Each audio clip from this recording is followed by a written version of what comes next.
नमस्कार मित्रांनो, मी गोपाळ डाकेबळे. मित्रांनो, महाराष्ट्र इमारत व इतर बांधकाम कामगार कल्याणकारी मंडळाकडून मित्रांनो स्कॉलरशिपसाठी आता एक स्वयं घोषणापत्र जे आहे ते काढलेलं आहे. मित्रांनो, तुम्हाला स्कॉलरशिप फॉर्म भरण्याच्या अगोदर आता स्कॉलरशिपसाठी हा एक स्वयं घोषणापत्र भरून देणं अनिवार्य करण्यात आलेलं आहे. मित्रांनो, काय होत होतं, बऱ्याच ठिकाणी कामगार जे आहे ते मित्रांनो आपल्या पाल्यांची 2-2 शिष्यवृत्तीसाठी ऑनलाईन फॉर्म भरत होते. मित्रांनो, एक महाडीबीटी आणि एक कामगार विभागामध्ये. तर मित्रांनो, आता हाच गैरप्रकार टाळण्यासाठी कामगार विभागाने मित्रांनो हे जे घोषणापत्र आहे ते तुम्हाला भरून देण्यासाठी सांगितलेलं आहे. तर मित्रांनो, आजच्या व्हिडिओमध्ये आपण हा संपूर्ण फॉर्म भरणार आहोत, ज्यामध्ये आपण घोषणापत्र सुद्धा कशाप्रकारे अपलोड करायचं, त्याचबरोबर मित्रांनो ते तुम्ही कुठून डाउनलोड करायचं याबद्दलची संपूर्ण ए टू झेड माहिती पाहणार आहोत. तर जर का आपण चॅनलवरती नवीन असाल तर कृपया चॅनलला सबस्क्राईब करून ठेवा. अशाच प्रकारची माहिती आधारित व्हिडिओ आपल्यापर्यंत पोहोचत राहतील. तर पाहूया मित्रांनो या संदर्भातली सविस्तर माहिती.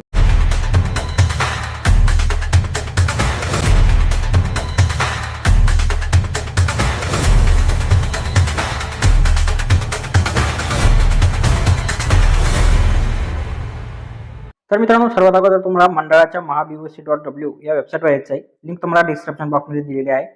इथे आल्याच्यानंतर खाली स्क्रॉल करा. इथे भरपूर सारे ऑप्शन आहे. 2 नंबरचा एक ऑप्शन आहे मित्रांनो, तुम्हाला अप्लाय फॉर क्लेम याच्यावरती क्लिक करा. क्लिक केल्याच्या नंतर मित्रांनो सिलेक्ट ॲक्शनवरती क्लिक करून न्यू क्लेमवरती क्लिक करा. इथे तुम्हाला रजिस्ट्रेशन नंबर टाकून घ्यायचा आहे तुमचा. रजिस्ट्रेशन नंबर टाकल्याच्या नंतर प्रोसीड टू फॉर्मवरती क्लिक करा. त्यानंतर एक ओटीपी येईल. आलेला ओटीपी टाकून इंटर ओटीपी करा. त्यानंतर मित्रांनो तुमची अशा प्रकारे प्रोफाईल इथे दाखवली जाईल. प्रोफाईलमध्ये मित्रांनो पाहून घ्या, संपूर्ण माहिती तुमची व्यवस्थित आहे. खाली तुमच्या बँकेची माहिती दिसेल. त्यानंतर सर्वात अगोदर तुम्हाला केंद्र निवडावरती क्लिक करायचं आहे. जे तुमचं जवळचं केंद्र असेल ते तुम्हाला दाखवेल. त्यानंतर आता योजना स्त्री निवडामध्ये मित्रांनो तुम्हाला शैक्षणिक योजना याच्यावरती क्लिक करायचं आहे. याच्यावरती क्लिक केल्याच्या नंतर पुढे तुम्हाला योजना निवडामध्ये क्लिक करायचं मित्रांनो. 8वी पहिली ते 8वी साठी मित्रांनो तुम्हाला वरती 1 नंबरचाच ऑप्शन आहे ते क्लिक करा. त्यानंतर मुलाचे किंवा मुलीचे नाव, त्यानंतर त्यांचा आधार क्रमांक येणार आहे, त्यांची इयत्ता इथं सिलेक्ट करा कितवीत आहे ते. त्यानंतर शाळेचे नाव इथे येणार आहे, शाळेचे नाव टाकून घ्या. त्यानंतर शाळेचा पत्ता बोनाफाईडनुसार सर्व टाकून घ्या मित्रांनो. त्यानंतर उत्तीर्ण झाल्याचं वर्ष तुम्हाला इथे टाकून घ्यायचं आहे. त्यानंतर आता तुम्हाला डॉक्युमेंट अपलोड करावं लागणार आहे. तर डॉक्युमेंटमध्ये मित्रांनो सर्वात अगोदर तुम्हाला मागील वर्षाची 75% उपस्थिती देणे आवश्यक आहे. तर मित्रांनो सर्वात अगोदर आता इथे तुम्हाला चूज फाईलवरती क्लिक करून जी मागील वर्षाची शैक्षणिक उपस्थिती आहे ती इथं अपलोड करा. पाहू शकता मित्रांनो फाईल सक्सेसफुली अपलोड झालेली आहे. आता तुम्हाला चालू शैक्षणिक वर्षाचं बोनाफाईड ज्या वर्गात तुमचा पाल्य आहे ते बोनाफाईड इथं अपलोड करा. चूज फाईलवरती क्लिक करून अशा प्रकारे मित्रांनो तुम्ही इथं बोनाफाईड अपलोड करा. पाहू शकता बोनाफाईड सुद्धा अपलोड झालेला आहे. त्याचबरोबर पाल्याचं आधार कार्ड दोन्ही बाजूने मित्रांनो दोन्ही साईडला तुम्हाला पाल्याचं आधार कार्ड इथं अपलोड करायचं आहे. आधार कार्ड सुद्धा अपलोड झालेला आहे. त्यानंतर आता शिधापत्रिका दोन्ही साईट मित्रांनो तुम्हाला शिधापत्रिका इथं अपलोड करून घ्यायची आहे, जेपीजी, पीएनजी किंवा पीडीएफ स्वरूपात. तर मित्रांनो मी इथं सर्वात अगोदर आता अपलोड करून घेतो राशन कार्ड. तर पाहू शकता राशन कार्ड सुद्धा मित्रांनो इथं अपलोड झालेलं आहे. आता मित्रांनो इथं महत्त्वाचा पॉईंट जो आहे तो शैक्षणिक स्वयं घोषणापत्र इथं पाहू शकता तुम्ही इथं दिलेलं आहे. तर मित्रांनो याच्यासाठी तुम्हाला इथं खाली एक लिंक दिलेली आहे, या लिंकवरती क्लिक करायचं आहे. लिंकवरती क्लिक केल्याच्या नंतर मित्रांनो या वेबसाईटवर तुम्ही याल, याला खाली स्क्रोल करायचं आहे. खाली स्क्रोल केल्यानंतर आपल्याला शैक्षणिक योजनेच्या अर्जामध्ये मित्रांनो शैक्षणिक स्वयं घोषणापत्र म्हणून एक टॅब दिसेल. यापुढे तुम्हाला डाउनलोडचे ऑप्शन आहे, डाउनलोड करा.